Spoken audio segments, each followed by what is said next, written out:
Good morning. MPSC GS by Abuj Patil या online प्लॅटफॉर्मवर आपलं स्वागत. आज आपण 8 ऑक्टोबरला टार्गेट धरून 8 ऑक्टोबर कंबाईन पूर्वपरीक्षेला टार्गेट धरून ऑनलाईन रेकॉर्डेड बॅच इतिहास या विषयाची स्टार्ट करतोय. इतिहासाचा आपण जेव्हा स्कोप पाहतो किंवा इतिहासाचं स्पर्धा परीक्षेमध्ये मुख्यतः कंबाईन गट बला जे महत्त्व आहे, जेव्हा आपण सिलेबस बघतो, अभ्यासक्रम बघतो, काय अभ्यासक्रम बघतो, तेव्हा पहिलाच टॉपिक आहे, घटक आहे आधुनिक भारताचा विशेषतः महाराष्ट्राचा इतिहास. बघा काय नाव आहे, आधुनिक भारताचा विशेषतः महाराष्ट्राचा इतिहास. महाराष्ट्राचा इतिहास हा टॉपिक जेव्हा आपण पाहतो याच्यामध्ये काही गोष्टी इम्प्लिसिट इनहरंट आहेत, म्हणजे आपण फोड करू शकतो. आधुनिक भारत इथंच अर्धा टॉपिक आपला संपतो आणि विशेषतः महाराष्ट्राचा इतिहास या दोन्हीच्या मध्ये एक सब टॉपिक क्रिएट होतो, त्याला आपण म्हणतो भारताचे व महाराष्ट्राचे समाज सुधारक. आता त्याच्यामध्ये दोन आपण विभाग करू शकतो. भारताचे समाज सुधारक, भारतातील ज्यांनी राष्ट्रीय लेवलला काम केलं ते, आणि महाराष्ट्रातील समाज सुधारक पाहत असताना इथं पण आपण सब दोन भाग करू शकतो. ज्यांनी महत्त्वाचे म्हणजे सगळे महत्त्वाचे आणि इतर समाज सुधारक. जर आपण 1, 2, 3 ह्याच्यामध्ये असं जर डिव्हाइड केलं, विभागणी केली, तर इतिहासाचा अभ्यासक्रम पाठीमागच्या वर्षी किंवा प्रिवियस इयर क्वेश्चन पेपर याचा आवाका पाहिला तर आपण इथं अशा प्रकारे आपण पूर्णतः सिलेबस कव्हर करून जे कमीत कमी आत्तापर्यंतचा इतिहास आहे 15 क्वेश्चन 15 मार्क्स. किती क्वेश्चन? 15 question 15 marks. तुम्ही म्हणसाल वेटेज काय? आधुनिक भारत कमीत कमी 7 मार्क्स, 7 क्वेश्चन, 7 मार्क्स 7 क्वेश्चन. महाराष्ट्राचा इतिहास 7 ते 8 क्वेश्चन, बघा लक्षात ठेवा, आणि 8 मार्क्स. किती? 8 मार्क्स. मग एवढा मोठा सिलेबस, म्हणजे त्याला आपण म्हणतो की खूप वास्ट विषय आहे. काय कोणी जर म्हणतंय असं सहज बोलता बोलता की अरे इतिहास असंच होऊन जाईल. कुठल्याही स्पर्धा परीक्षेमध्ये तयारी करत असताना कुठल्याही घटकाला एक तर सोडायचं नाही, किंवा कव्हर करत असताना असा कव्हर करायचा जेणेकरून आपल्याला त्याच्यामधून काय मिळेल? आउटपुट मिळेल. काय मिळेल? आउटपुट मिळेल. ज्याच्या आपण जी मेहनत घेतो त्याच्यातून आपल्याला काहीतरी आउटपुट मिळेल.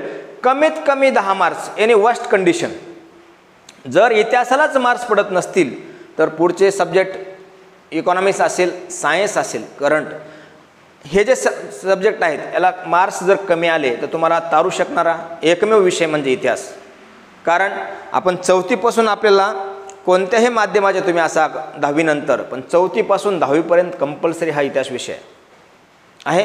तर हक्काचे कमीत कमी 10 मार्क्स आहेत आणि पुढचे जे 5 मार्क्स आहेत ते तुमच्या मेहनतीवर, दुसरं तुमच्या स्ट्रॅटजीवर, तिसरं तुम्ही केलेल्या MCQच्या प्रॅक्टिसवर, आणि चौथं जर तुम्हाला पॉसिबल असेल तर आपला क्लास करून घ्या. त्याच्यामध्ये तुमच्या, मी म्हणत नाही की आमच्या क्लासमधूनच क्वेश्चन येतील, पण एवढं नक्कीच सांगेल प्रत्येक घटक हा आमच्या क्लासमध्ये कव्हर केला जाईल, जेणेकरून तुम्हाला स्पर्धा परीक्षेसाठी त्याचा नक्कीच मदत होईल.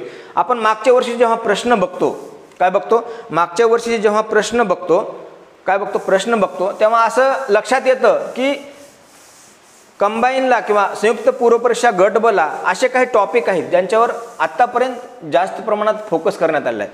मग असं टॉपिकच करायचे का? नाही. मी काय म्हणेल, टॉपिक नाही करायचे.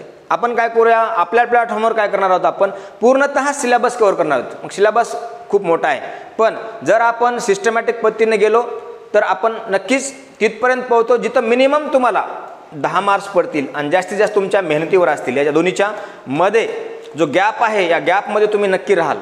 लक्षात ठेवा, आत्ताचं आपण जेव्हा गट क चं मेरिट पाहतो तेव्हा लक्षात येतं स्पर्धा परीक्षेचा आवाका खूप वाढलेला आहे, कॉम्पिटिशन खूप वाढलेलं आहे. त्याच्यासाठी आपल्याला इतिहास हा विषय सोडून चालणार नाही.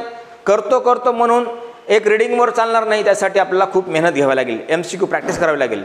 तर आज आपण इतिहास विषय पाहतोय. त्या इतिहास विषयामधले काही महत्त्वाच्या घटक आहे ज्याच्यावर आतापर्यंत वारंवार प्रश्न विचारला आहे. उदाहरणामध्ये भारतामध्ये ब्रिटिश सत्तेची स्थापना, सरळ प्रश्न आलाय 1765 ते 1772 दुहेरी शासन व्यवस्था. पहिला प्रश्न आहे कोणी सुरुवात केली. दुसरा प्रश्न आहे दुहेरी शासन व्यवस्था म्हणजे काय. दिवाणी फौजदारी मधला फरक कुठे लागू होते. पुढचा प्रश्न पडलाय कोणी बंद केली. आणि यानंतर भारतामध्ये ज्या ब्रिटिशांनी घटनात्मक सुधारणा घटनात्मक सुधारणा केल्या किंवा कायदे केले. उदाहरणामध्ये 1773चा रेग्युलेटिंग ॲक्ट इथपासूनचे 1857च्या उठावापर्यंत ज्या ज्या काही घटनात्मक सुधारणा झाल्या याच्यावर प्रश्न आलेला आहे. कसा. सर एलिझाबेथ कोण होते. सुप्रीम कोर्टाचे जज होते. कोठे स्थापन झालं. बंगालमध्ये स्थापन झालं. केव्हा स्थापन झालं. 1774ला. पुढचा प्रश्न आहे कोणत्या कायद्यामध्ये आले. 1773च्या रेग्युलेटिंग ॲक्टमध्ये आलं. बघा प्रश्न काय. 73च्या कायद्यावर 74ला सुप्रीम कोर्टाची स्थापना झाली. प्रश्न याच्यावर आलेला आहे. आता इथून पुढे याचा आवाका वाढेल. कदाचित 1773च्या कायद्यामधले रेग्युलेटिंग ॲक्टमधले प्रोव्हिजन 4 प्रोव्हिजन अ ब क ड करून प्रश्न येईल. ही टफनेस वाढत आहे. याला आपल्याला फेस करावं लागेल. मी उदाहरण म्हणून सांगितलं 1773 नंतर 1784चा पीट शेंडे ॲक्ट असेल. 86चा सुधारणा कायदा असेल. 1793चा पहिला चार्टर ॲक्ट. यानंतर हळूहळू घटनात्मक विकास व्हायला सुरू झाला.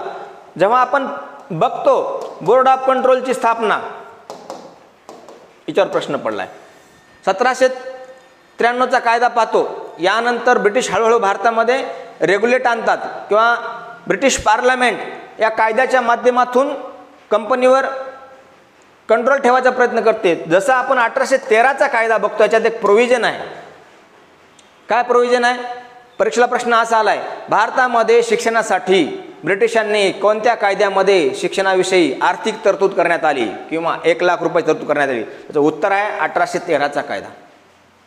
या अनुषंगाने काही झालेल्या सुधारणा असतील. काही स्थापन झालेल्या संस्था असतील. प्रश्न इथं पण क्रिएट होतो. प्रश्न याच्यामध्ये अनेक प्रश्न तयार होऊ शकतात. ABCD मध्ये प्रश्न येऊ शकतो. आता जर आपण लेटेस्ट UPSCचा पेपर बघितला तर असं विचारलेलं आहे A बरोबर B बरोबर C बरोबर. त्यांनी बरोबर जोड्या दिलेल्या आहेत. पॅटर्न कधीही बदलू शकतो कारण का आयोग ऑटोनॉमस आहे.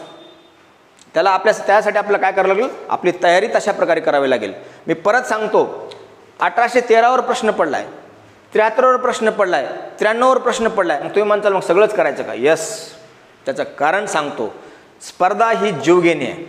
त्याच्यासाठी त्याला एकच उपाय तुमची स्ट्रॅटर्जी, तुमच्या नोट्स, तुम्ही वाचलेलं पुस्तक, तुम्ही केलेली प्रॅक्टिस आणि शक्य असेल तर हा आपला ऑनलाईन क्लास. ठीक आहे. आम्ही एकच हमी देतो तुम्हाला 10 ते 15च्या मध्ये नक्कीच पोहोचू. बघा 1 मार्क 0.25 0.50वर मेरिट खेळते. जर करायचेच स्पर्धा परीक्षेची तयारी उतरायचेच फुल फेजनं तर नक्कीच इतिहास हा विषय डावलू नका. मी आता काय म्हटलं 1773 नंतर 1813 1833चा कायदा. मी सरळ सांगेल सतीप्रथा बंद कोणी केली. ब्रिटिशांच्या बाजूने कोण सपोर्टर होतं. कोणता गव्हर्नर जनरल होता. भारतीयांच्या बाजूने कोणी इनिशिएटिव्ह घेतला. राजा राममोहन राय. आपल्या सगळ्याला माहीत आहे.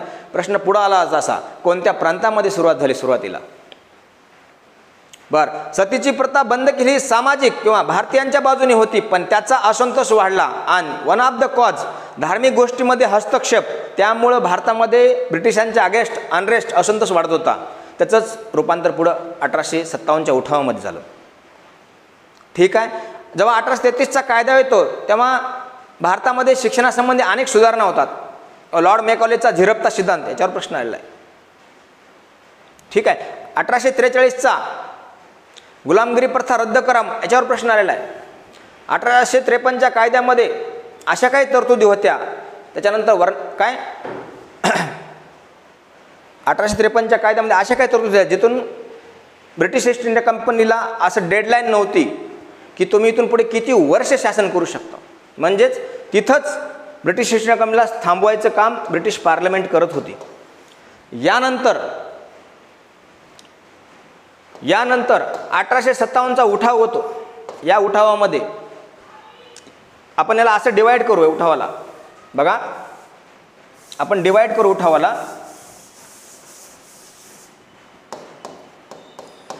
1857च्या उठावाच्या अगोदरची पार्श्वभूमी आणि नंतरची पार्श्वभूमी उठावाच्या वेळेस 3 टप्प्यामध्ये बघावं लागेल.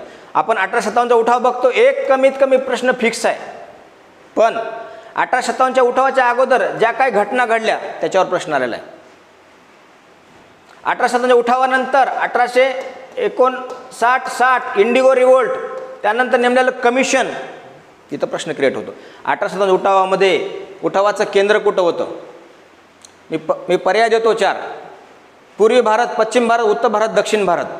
त्याच्यापेक्षा पुढचं, उठावाचं केंद्र मेरठ होतं का, दिल्ली होतं का, कोलकाता होतं? कन्फ्युजिंग प्रश्न आहे.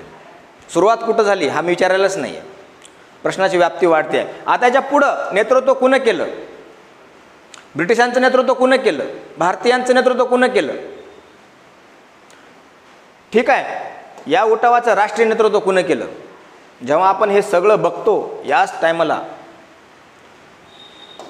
1858ला राणीचं डिक्लेरेशन येतं, जाहीरनामा येतो आणि ईस्ट इंडिया कंपनीची सत्ता जाते आणि ब्रिटिश क्राऊनची सत्ता येते. ठीक आहे, यानंतर 1861चा कायदा असेल, या कायद्यामधल्या सुधारणा, भारत सचिव हे पद येतं, बोर्ड ऑफ कंट्रोल आणि कोर्ट ऑफ डायरेक्टरची समाप्ती होते. प्रश्न इथंच क्रिएट होतात. तुम्ही म्हणताल नुसतं फॅक्टच सांगताय सर, कन्सेप्टचं काय? लक्षात ठेवा, ह्या फॅक्ट नाही, मी तुम्हाला परीक्षेच्या विषया टॉपिकला तुम्हाला फक्त ओळख करून देतोय. मग आपला कसं करायचं?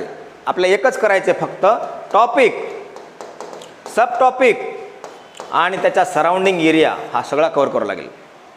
काय करावं लागेल?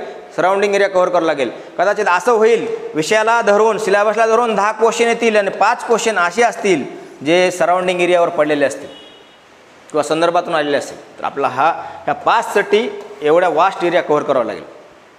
ठीक आहे, जेव्हा मी तुम्हाला भारतीयांच्या घटनात्मक, ब्रिटिशांच्या घटनात्मक सुधारणा सांगितल्या, तसंच भारतामध्ये अशा अनेक पाश्चात्य शिक्षण घेतलेले व्यक्ती होते. उदाहरणामध्ये राजाराम मोहन राय, दादाभाई नौरोजी, जगन्नाथ शंकर शेठ यांचं कॉन्ट्रीब्युशन, यांचं राष्ट्रीय चळवळीमधले कॉन्ट्रीब्युशन, पाश्चात्य विचारधारेचा भारतीयावर पडलेला प्रभाव, हिंदू कॉलेजची स्थापना, वेदांत कॉलेज, ब्राह्मो समाज, आदि ब्राह्मो समाज, केशवचंद्र सेन, आर्य समाज, आर्य समाजाची स्थापना कुठं झाली, वृत्तपत्र कोणतं होतं, आर्य समाजाचं योगदान काय. आता मी सांगेल याच्या पुढचं ॲडव्हान्स स्टेज काय असेल ते, जेव्हा आपण ब्राह्मो समाज किंवा आर्य समाज पाहतो, ब्राह्मो समाज किंवा आर्य समाज पाहतो, ही आपण सगळ्याला माहीत आहे काय, फॅक्ट, स्थापना, संस्थापक, वृत्तपत्रे, कदाचित तत्व, वैशिष्ट्ये याच्यावर प्रश्न येऊ शकतो. ही अप्लाइड लेवल झाली. ठीक आहे, लक्षात राहू द्या. याच्यानंतर जेव्हा आपण राष्ट्रवादाचा भारतामध्ये राष्ट्रीय चेतना जागृत झाली, ब्रिटिशांनी काही डेव्हलपमेंट केली. उदाहरणामध्ये 1853ची रेल्वेची सुरुवात, हमखास रेल्वेवर प्रश्न पडतो, किंवा 1854चा डाक कायदा, पोस्ट ऑफिस कायदा. टेलिग्राफ असेल, प्रश्न आलेला आहे. कदाचित रेल्वेवर आतापर्यंत रेल्वेची सुरुवात कधी झाली, कुठून कुठपर्यंत झाली, इंजिनचे प्रकार कोणते किंवा लांबी किती, हाच प्रश्न होता. जेव्हा आपण मागच्या वर्षीचा लेटेस्ट प्रश्नपत्रिका काढून बघतो गट ब ची, तेव्हा रॉबर्टसन यांच्यावर प्रश्न पडला रेल्वे बोर्डाविषयीचा. याच्यापेक्षा पुढचा मी एक ॲडव्हान्स प्रश्न विचारतो तुम्हाला. रेल्वेमुळं भारतामध्ये अर्बनायझेशनचं किंवा शहरीकरणाचं प्रमाण वाढलं का? रेल्वेमुळे राष्ट्रवादाचा किंवा राष्ट्रीय चळवळीमध्ये योगदान आहे का? रेल्वेमुळे भारतामध्ये ब्रिटिशांना सत्ता कंट्रोल करता आली का? तुम्ही म्हणताल सर हे एकदम अप्लाइड लेवलचे, UPSC लेवलचे टपनेचे प्रश्न विचारतात. यस, कारण का, एक जरी प्रश्न आला रेल्वेमुळे भारतीय राष्ट्रवाद किंवा भारतीय राष्ट्रीय चळवळीला कोणता फायदा झाला किंवा कोणता फायदा किंवा महत्त्वाची का होती, तर पर्याय आला असा, जेव्हा आपण पुढारलेले किंवा पाश्चात्य शिक्षण घेतलेले भारतीय व्यक्ती बघतो, नाव ऐकतो आपण, सुरेंद्रनाथ बॅनर्जी, राजाराम मोहन राय, उदाहरणामध्ये लोकमान्य टिळक, जगन्नाथ शंकर शेख, दादाभाई नौरोजी. बघा, सुरेंद्रनाथ बॅनर्जी बेंगॉल प्रांत, लोकमान्य टिळक, दादाभाई नौरोजी मुंबई प्रांत. जेव्हा आपण दख्खनच्या प्रांताविषयी व्यक्तीचे नाव ऐकतो, पंजाबविषयी ऐकतो, या सगळ्याला जोडण्याचं काम वाहतूक म्हणजे रेल्वेने केलं. आणि ही व्यक्ती वर्षातून काही महिन्यातून एकत्र भेटायची आणि राष्ट्रीय किंवा राष्ट्रवाद याच्यावर चर्चा करायची. इथून राष्ट्रीय चेतना जागृत झाली. आणि काय झाली? राष्ट्रीय चेतना जागृत झाली. आणि त्यानंतर भारतामध्ये काय 1885ला इंडियन नॅशनल काँग्रेसची स्थापना. प्रश्न इथं हमखास येतो, 1 किंवा 2, मी तर 2 पकडायचं. कसं, याच्या अगोदरचे आणि याच्या नंतरचं. अगोदरच्या स्थापन झालेल्या संघटना, उदाहरणार्थ ईस्ट इंडिया कंपनीची स्थापना, बॉम्बे प्रेसिडेन्सी, मद्रास प्रेसिडेन्सी, प्रश्न आलेले आहेत. लंडनमध्ये स्थापन झालेल्या संस्था, प्रश्न आलेले आहेत. 1885ला काँग्रेसची स्थापना, अधिवेशनावर जसा तसा प्रश्न पडला आहे. पहिल्या अधिवेशनाचे अध्यक्ष कोण, याच्यावर एक असा प्रश्न पडलाय, पहिले पारशी कोण, पहिले ख्रिश्चन अध्यक्ष कोण, पहिले हिंदू अध्यक्ष कोण, पहिले मुस्लिम अध्यक्ष कोण. मी याच्यापेक्षा पुढचा एक प्रश्न विचारतो. 1887ला रानडे यांची सामाजिक परिषद याचं अधिवेशन, 1887ला काँग्रेसचं सेशन मद्रास या ठिकाणी भरलं होतं. याचे अध्यक्ष होते बदरुद्दीन तय्यबजी. पण अधिवेशन संपल्यानंतर त्याच जागी त्याच ठिकाणी सामाजिक परिषदेचं अधिवेशन भरलं होतं. त्याच्यावर प्रश्न आलेला आहे आणि आता याच्यावर आपल्या लेवलचा प्रश्न येऊ शकतो. याच्यापेक्षा पुढचा प्रश्न, सामाजिक परिषदेचं अधिवेशन घेतलं कुठं, काँग्रेसच्या मद्रास सेशनच्या जागी. याला विरोध करणाऱ्या व्यक्तीचं नावं सांगा, कारण हाही प्रश्न येऊ शकतो. उदाहरणामध्ये दादाभाई नौरोजी ड्रेन थेअरी केव्हा आली, ड्रेन थेअरीची चर्चा काँग्रेसच्या कोणत्या अधिवेशनामध्ये झाले, 1896च्या. या ड्रेन थेअरीला विरोध करणारे भारतीय कोण, खालीलपैकी नावं सांगा. यस, हे अप्लाइड लेवलचे क्वेश्चन आहे. उद्याचा टफनेस याच्यामध्ये आहे. आतापर्यंत आलं ड्रेन थेअरी केव्हा मांडली, ड्रेन थेअरीचे घटक काय, किंवा आपण होम चार्जेस, भागभांडवलांचा लाभांश, असे आपण हे 4-5 घटक पाठ केलेले आहेत, किंवा केव्हा मांडली पाठ केलेले आहेत.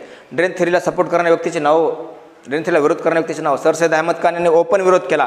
काँग्रेसच्या 1896च्या कलकत्ता सेशनमध्ये पहिल्यांदा ड्रेन थेअरीला मांडली गेली आणि इथं मांडण्यात आली, लक्षात. ठीक आहे. जेव्हा आपण काँग्रेसचे अधिवेशन बघतो तेव्हा पहिला ब्रिटिश व्यक्ती जो काँग्रेसच्या अधिवेशनाचा अध्यक्ष होता त्याचं नाव. एकूण 4 व्यक्ती ब्रिटिश व्यक्ती काँग्रेसच्या अधिवेशनाचे अध्यक्ष होते.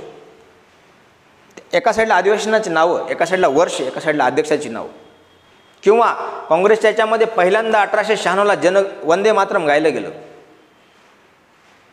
ठीक आहे. पुढे जेव्हा आपण जातो, स्वदेशी चळवळ, कर्जनचं भारतामध्ये आगमन, बंगालची फाळणी, प्रश्न आलेला आहे. जेव्हा आपण इंडियन नॅशनल काँग्रेसचा 1885 ते 1905-6चा कालखंड पाहतो, याला मवाळ कालखंड म्हणतात. यस, काय म्हणतात, मवाळ कालखंड. यानंतर येते बंगालची फाळणी, स्वदेशी चळवळ. याच्यापेक्षा पुढचा एक प्रश्न विचारतो, काँग्रेसच्या कोणत्या अधिवेशनामध्ये काँग्रेसचं ध्येय स्वराज्य आहे असं जाहीर करण्यात आलं, 1906चं सेशन. अध्यक्ष कलकत्ता येतं अधिवेशन, अध्यक्ष दादाभाई नौरोजी. स्वराज्य, स्वदेश, बहिष्कार आणि राष्ट्रीय शिक्षण चतुसूत्री. स्वदेशी मुवमेंटमध्ये गायलेलं गाणं कोणतं होतं, कोणतं गीत होतं. आनंद मोहन बोस यांचं योगदान. आता मी तर पुढे अप्लाइड लेवलचा प्रश्न विचारतो, स्वदेशी मुवमेंटचं क्षेत्र हे पूर्ण भारत होतं का बेंगॉलपुरतं होतं. काँग्रेसचा एक गट म्हणत होता पूर्ण भारत करायचं, दुसरा गट म्हणत होता बेंगॉलपुरतं ठेवायचं. जर परीक्षेला प्रश्न आलाच, स्वदेशीचं चळवळीचं क्षेत्र हे कोणतं होतं मुख्यतः. जसं 1942च्या चलेजाव चळवळीला प्रश्न पडला होता UPSCला, MPSCला, पण लक्षात ठेवा की चलेजाव चळवळ किंवा क्विट इंडिया मुवमेंट ही नेतृत्वहीन होती का, लीडरलेस मुवमेंट होती का, त्याच टाईपचं. बंगालची चळवळ ही संपूर्ण भारतामध्ये होती का. ठीक आहे. यानंतर आपण जेव्हा 1861 नंतर ब्रिटिशांचं घटनात्मक सुधारणा बघतो, त्यांनी केलेले जुलमी कायदे बघतो, वर्णक्लो प्रेस ॲक्टवर बंदी, काही उदार व्हाईसराय बघतो. 1909चा स्पेशल मोर्लोमेंटो रिफॉर्म प्रश्न आलेला आहे. 1906ला मुस्लिम लीगची स्थापना. याच्यामध्ये मुस्लिमांना स्वातंत्र्य मतदारसंघ आणि इथंच आपल्या फाळणीचं बीज आहे. बंगालची फाळणी झाली 1905ला. 1911ला फाळणी रद्द करण्यात आली आणि स्वदेशी आंदोलनाला समाप्ती झाली. पण याच दरम्यान कलकत्त्यावरून दिल्लीला राजधानी ट्रान्सफर करण्यात आली. तर माझा पुढचा प्रश्न आहे तुम्हाला होमवर्कसाठी, कलकत्ता ही भारताची राजधानी कोणत्या वर्षापासून कोणत्या वर्षापर्यंत होती. मी एक सांगितले 2011पर्यंत होती, 1911पर्यंत. तर केव्हा स्थापन करण्यात सुरुवात कधी झाली, हा अप्लाइड लेवलचा प्रश्न आहे. तुम्ही म्हणताल असं कुठं परीक्षा येते का, नाही, आपल्याला नॉलेजसाठी हे अपडेट ठेवावंच लागेल. 1912ला दिल्लीमध्ये लॉर्ड हार्डिंगची मिरवणूक करण्यात आली, याच्यावर फेकलेला बॉम्ब. कोणी बॉम्ब फेकला? खालीलपैकी व्यक्तीची नावं. प्रश्न आलेला आहे. दिल्ली दरबार, तिसरा दिल्ली दरबार. दिल्ली दरबार 3 वेळा भरवण्यात आलं. पहिलं दिल्ली दरबार, दुसरं तिसरं दिल्ली दरबार 1911. जॉर्ज पंचम भारतामध्ये आले होते. ठीक आहे. यानंतर 1906-07 काँग्रेसमधला एक गट बाहेर पडतो, त्याला आपण जहालवाद म्हणतो. प्रश्न आलेला आहे जहालवादावर. लाल बाल पालाने अरविंद घोष. प्रत्येकाचं क्षेत्र बघा, प्रत्येकाचं वैयक्तिक कामं बघा. लोकमान्य बाळ गंगाधर टिळकर यांना प्रश्न पडला आहे वृत्तपत्रावर. त्यांचे पुस्तकं असतील, त्यांनी हाती घेतलेली चळवळ असेल किंवा लिहिलेले लेख असतील किंवा त्यांचं चळवळीमधले योगदान असेल. सेम लाला लजपतरायवर बिपिनचंद्र पाल, अरविंद घोष, युगांतर वृत्तपत्र, त्यांनी वेदांतला वाहून घेतलेलं स्वतःला, त्यांच्यावर प्रश्न पडला आहे. या जहाल गटामध्ये 1907चा सुरतची काँग्रेसमधली पहिली फूट, 1906ला मुस्लिम लीगची स्थापना, 1909चा मोर्लो मेंटो रिफॉर्म मुस्लिमांना स्वतंत्र मतदारसंघ. याच दरम्यान जहाल गटाचा आदर्श घेऊन किंवा काही एक रेव्होल्युशनरी तयार होतात. उदाहरणार्थ जॅक्सनची हत्या आनंद कराने केली, खुदराम बोस, प्रफुल्ला चाकी, झाली फाशी. ठीक आहे. मी जे जे नावं घेतो हे सगळे परीक्षेला आलेल्या प्रश्नांचे घटक आहेत. यानंतर जेव्हा आपण झालांचा भारतामधला वाढता प्रभाव हळूहळू कमी होतो आणि 1915ला महात्मा गांधींचं भारतामध्ये आगमन होतं आणि गांधी युगाची सुरुवात होते. हेच गांधी युग 1947पर्यंत चालतं. गांधींचे राजकीय गुरु कोण? गोपाळकृष्ण गोखले. गोपाळकृष्ण गोखलेंचे राजकीय गुरु कोण? महादेव गोविंद रानडे. गोखलेंनी गांधीजींना सांगितलं तुम्ही भारत भ्रमण करा, भारत समजून घ्या. यस. त्यानंतर गांधीजींनी स्थापन केलं साबरमती आश्रम. आफ्रिकेमधलं गांधीजींचं काय काम असेल? Indian opinion, young India, Natal congress. Gandhiji भारतामध्ये 1915ला आले. तारीख 9 जानेवारी, प्रवासी भारतीय दिवस. तुम्ही म्हणता सर हे करंटचा क्वेश्चन आहे. यस. IRचा क्वेश्चन आहे. यस. पण बॅकग्राऊंडसाठी आपल्याला पाहिजे. ठीक आहे. साबरमती आश्रमाची स्थापना कोणत्या नदीकाठी? गांधीजींनी सुरुवातीला भारत भ्रमण केलं. याच दरम्यान 1916ला लखनौ अधिवेशन, लखनौ पॅक्ट, लखनौ ऐक्य, जहाल आणि मौलांचं एकत्रीकरण आणि हिंदू मुस्लिम ऐक्य. 1917चं काँग्रेसचं कलकत्ता सेशन. पहिली महिला काँग्रेसचे अध्यक्ष ॲनी बेझंट. ॲनी बेझंटचे याच दरम्यानची होम रूल लीग. डायरेक्ट प्रश्न आहेत. काय? Home rule league. Home rule लीगमध्ये 2 घटक. टिळकांची होम रूल लीग, त्याचं क्षेत्र, व्यक्ती. ॲनी बेझंटची होम रूल लीग. डायरेक्ट प्रश्न आहेत. 17चे अधिवेशन कुठं भरलं? कलकत्त्याला. पहिली महिला अध्यक्ष ॲनी बेझंट. त्यांच्या वृत्तपत्रावर प्रश्न पडला आहे. Commonwealth and new India. ठीक आहे. जेव्हा आपण हळूहळू पुढे जातो तेव्हा गांधीजींनी भारतामध्ये केलेले सविनय कायदेभंगाचं पहिली चळवळ, पहिलं उपोषण, पहिलं असहकार, चंपारणे, अहमदाबाद, खेडा, सिक्वेन्स. इथंच कालक्रमावर क्वेश्चन तयार होतो. मी डायरेक्ट तुम्हाला क्वेश्चन तयार करून होतो. साबरमती आश्रमाची स्थापना चंपारण्य केव्हा घडलं? अहमदाबाद आणि खेडा. चंपारण्यामध्ये गांधीजीला कोणी इन्व्हिटेशन दिलं? राजकुमार शुक्ल. गांधीजीसोबत या आंदोलनामध्ये कोण व्यक्ती होते? मला कमेंटमध्ये सांगा. खालीलपैकी कोण व्यक्ती गांधीजीला चंपारण्याच्या आंदोलनामध्ये सपोर्ट केला किंवा सोबत होते? ठीक आहे. चंपारण्य, अहमदाबाद, खेडा. यानंतर 1917ला मॉन्टेगो चेम्सफोर्डची घोषणा, काळा कायद्याला आपण रोलेट ॲक्ट म्हणतो. त्यानंतर घडलेला जालियनवाला बाग हत्याकांड. 1919ला पहिल्या महायुद्धाची समाप्ती आणि जगामध्ये तुर्कचे खलिफा पद धोक्यात. भारतामध्ये सुरू झालेले खिलाफत चळवळ. गांधीजींना राष्ट्रीय नेतृत्व देण्यात आलं. 1920चे काँग्रेसचं विशेष अधिवेशन आणि रेग्युलर अधिवेशन, याच्यामध्ये असहकाराचा ठराव आणि असहकार आंदोलनाची सुरुवात.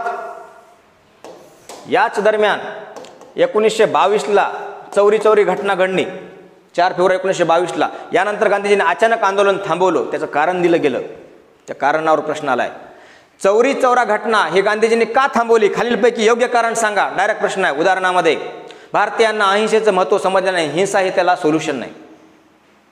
यानंतर काँग्रेसमधला एक गट बाहेर पडतो.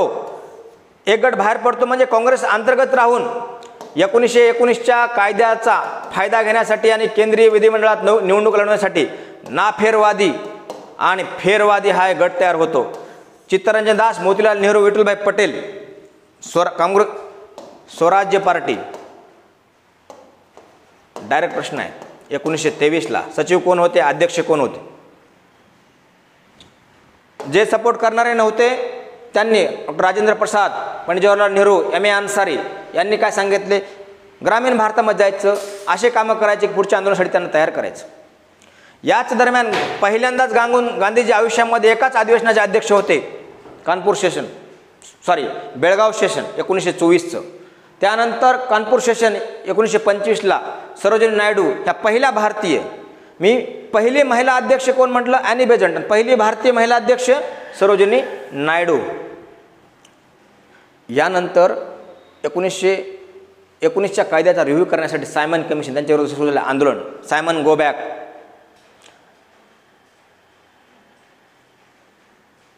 लालजपतराव लाठीचार्ज, लालजपतचा मृत्यू, त्यांचा घेतलेला बदला आणि नेहरू रिपोर्ट, लाहोर अधिवेशन. इथून पुढे मी तर सांगेल 1927 ते 1935 पर्यंत याच्यामध्ये कमीत कमी 3 क्वेश्चन असतात किंवा 2 क्वेश्चन असतात, लक्षात ठेवा. एवढ्याच सरळ सरळ घटना कालक्रम लावा प्रश्न पडतो किंवा कन्सिडर प्रश्न पडतो. जिनाची 14 कलमे असेल, गांधी अरविंद करार असेल, दांडी मार्च असेल, ज्याला आपण CDM म्हणतो, सिव्हिल डिस्ट्रिब्युटिव्ह मुव्हमेंट, टप्पा 1 आणि टप्पा 2. मी असा डायरेक्ट प्रश्न तयार करेल, पहिल्या टप्प्यामध्ये कोण व्हाईसराय होते, दुसऱ्या टप्प्यामध्ये कोण होते, तिन्ही राऊंड टेबल कॉन्फरन्स, त्याला आपण गोलमेज संमेलन म्हणतो, श्वेतपत्रिका, डायरेक्ट प्रश्न आहे. तिन्ही गोलमेज परिषदेला कोण हजर होतो, खालीलपैकी योग्य पर्याय निवडा. 1935चा कायदा आला, त्याच्या अगोदर एक महाराष्ट्रातली फेमस घटना, जातीय निवाडा घोषणा केल्यानंतर पुणे करार. पुणे करारावर कोणी सही केली, गांधीजींनी सही केली, गांधीच्या बाजूने कोणी सही केली, आंबेडकरांनी सही केली. ठीक आहे. यानंतर राऊंड टेबल कॉन्फरन्स 1935चा कायदा, या कायद्यामध्ये निवडणुकीची तरतूद, 11 प्रांतामध्ये सरकार स्थापन झालं, किती प्रांतामध्ये द्विग्रही सभा, म्हणजे दुहेरी शासन किंवा त्याला आपण काय द्विग्रही सरकार होतं, प्रश्न आलेला आहे. अचानक 1937च्या इलेक्शनमध्ये 11 प्रांत सरकार स्थापन झालं, पण 1939 राजीनामा दिला. राजीनाम्याचे कारण काय, भारताला न विचारता, भारतीयांना विश्वासात न घेता ब्रिटिशांनी डायरेक्ट दुसऱ्या महायुद्धामध्ये भारत ब्रिटिशांच्या बाजूने उतरतोय अशी घोषणा केली, विरोध. यानंतर डायरेक्ट देशाच्या फाळणीची प्रत्यक्ष म्हणजे पाकिस्तानची मागणी, direct action day, August offer. याच दरम्यान काँग्रेसमधला एक घटक समाजवादाकडे झुकला होता. मी समाजवादाचं तुम्हाला एक छोटंसं एक उदाहरण सांगतो. 1920ला काँग्रेसमधलाच एक घटक M.N. रॉय, घाटे, अग्नी मुखर्जी यांनी काय केलं, मास्कोला गेले आणि तेथं कम्युनिस्ट पार्टी ऑफ इंडियाची स्थापना 1920ला. बघा, कन्फ्यूज करतील. कम्युनिस्ट पार्टी ऑफ इंडिया मास्कोला आणि 1925ला भारतामध्ये कम्युनिस्ट पार्टी ऑफ इंडियाची स्थापना झाली. तेच व्यक्ती M.N. रॉय, घाटे आणि अग्नी मुखर्जी. डायरेक्ट प्रश्न आहे. त्यानंतर भारतामध्ये वाढता समाजवाद कसं, 1924चं हिंदुस्थान रिपब्लिक आर्मी, कानपूर षडयंत्र, मेरठ कॉन्स्पिरसी, हिंदुस्थान रिपब्लिक आर्मीचं हिंदुस्थान सोशल रिपब्लिक आर्मीमध्ये रूपांतर, चंद्रशेखर आझाद, भगतसिंग, सुखदेव. यानंतर हळूहळू 1934ला मुख्यतः नेहरू आणि सुभाषबाबू पण काँग्रेस समाजवादी होते. 1964ला काँग्रेस समाजवादी पार्टीची स्थापना, आचार्य नरेंद्र देव, J.P. कृपलानी. काँग्रेसचं पहिलं ग्रामीण भागातलं अधिवेशन 1940च्या दरम्यान सुभाषबाबूंनी काँग्रेसचं रिझाईन केलं आणि फॉरवर्ड ब्लॉक काय, समाजवादाचा प्रभाव आहे. याच दरम्यान ब्रिटिशांनी क्रिप्स मिशन भारतामध्ये पाठवलं. लगेच भारतामध्ये राष्ट्रीय चळवळीनं चले जाव चळवळ सुरू केली. Wavell plan, Desai Liaquat Ali formula. Direct प्रश्न आहेत. काय होतं, केव्हा होतं, कालक्रम. Cabinet mission, Mountbatten plan, स्वतंत्र भारत. मी सांगितल्या फॅक्ट, याच्या समकालीन काही घटना आहेत. उदाहरणार्थ फॉरवर्ड ब्लॉक कोणाचं होतं, सुभाषचंद्र बोसचं. यांनी बर्लिनहून गांधीजींना राष्ट्रपिता म्हणून घोषणा केली. प्रश्न येऊ शकतो, कोणी कुणास काय म्हटले. पण त्याच्या पुढं जाऊन इंडियन नॅशनल आर्मी, या इंडियन नॅशनल आर्मीवर झालेला खटला, त्याला आपण लाल किल्ला खटला म्हणतो. हा खटला लढवणाऱ्या वकिलांची फळी होती कैलासनाथ काटजूज, जवाहरलाल नेहरू, भुलाबाई देसाई या वकिलांची नावं. लाल किल्ला ट्रायल. याच दरम्यान नौसेनेचा बंड, सरदार वल्लभभाई पटेलचा 1946चा महत्त्वाचा रोल. डायरेक्ट प्रश्न आलेला आहे.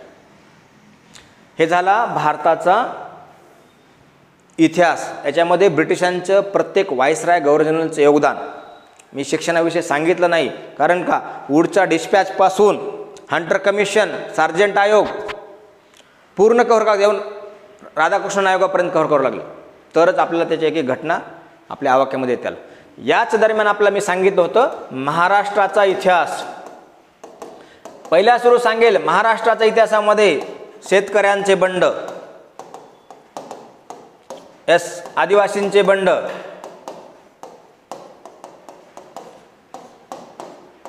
एक उदाहरण सांगतो. 1875ला दख्खनचे दंगे म्हणून आपण वारंवार बघतो. या दख्खनच्या दंग्याची कन्सेप्ट काय. त्यानंतर 1879ला डेक्कन ॲग्रिकल्चर रिलीफ ॲक्ट.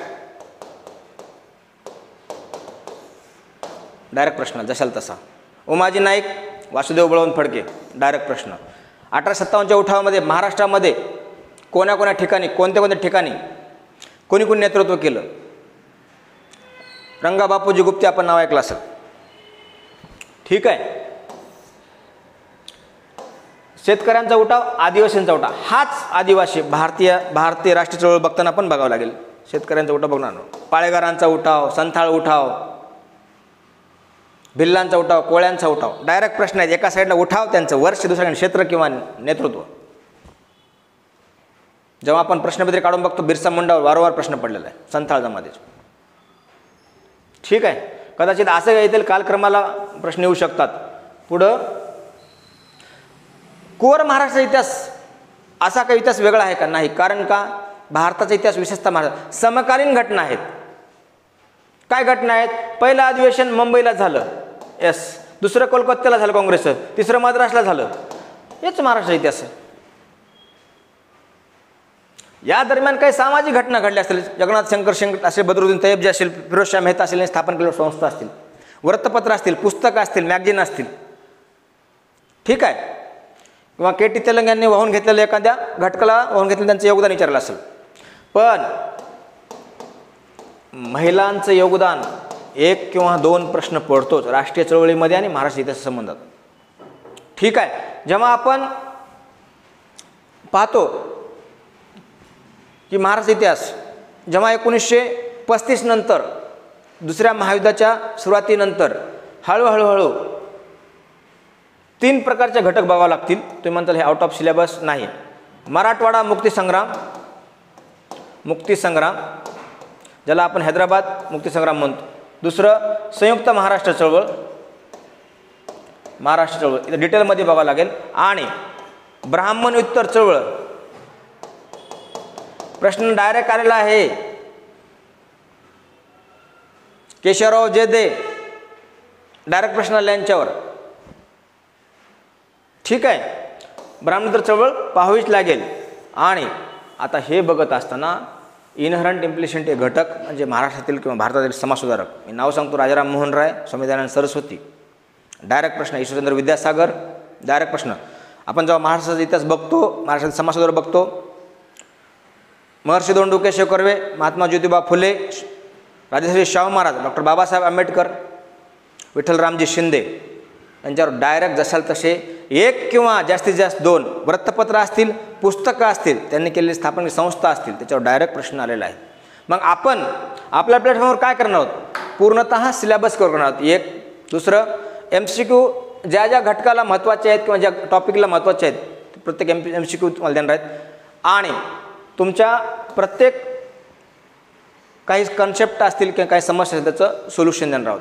आता राहिला प्रश्न सोर्स काय वाचायला पाहिजे किंवा सोर्सेस काय वाचायला पाहिजे. मी म्हणेल आधुनिक भारत करायचं आहे. वेळ असेल तर बघा, नसेल तर समाधान महाजन सरांचं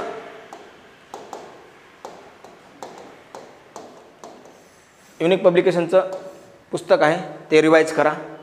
11वीचं इतिहास आणि कठारे सरांचा इतिहास किंवा गाटाळ सरांचा, पण मी म्हणेल कठारे सरांचा इतिहास खरंच वाचून घ्या. कारण का जेव्हा आपण मागच्या वर्षीचं राज्यसेवेचे किंवा कंबाईनचे प्रश्न बघतो तेव्हा डायरेक्ट प्रश्न असा पडलेला आहे अण्णाभाऊ साठे यांचं नाटक किंवा त्यांचं सांस्कृतिक योगदान. कदाचित प्रश्नाची आवाका वाढतोय आणि हे पुस्तक आपल्याला गरजेचं आहे. 10साठी काम नाही करायचं, कारण का आपल्याला 15साठी करायचं आहे. मध्ये गॅप आहे 5 क्वेश्चनचा. यासाठी हे सोर्स वापरा. आणि शक्य असेल तर आपली व्हिडिओ रेकॉर्डेड बॅच आहे MPSC GS by Abuj Patil प्लॅटफॉर्मवर. नक्कीच तुम्हाला याची मदत होईल. धन्यवाद.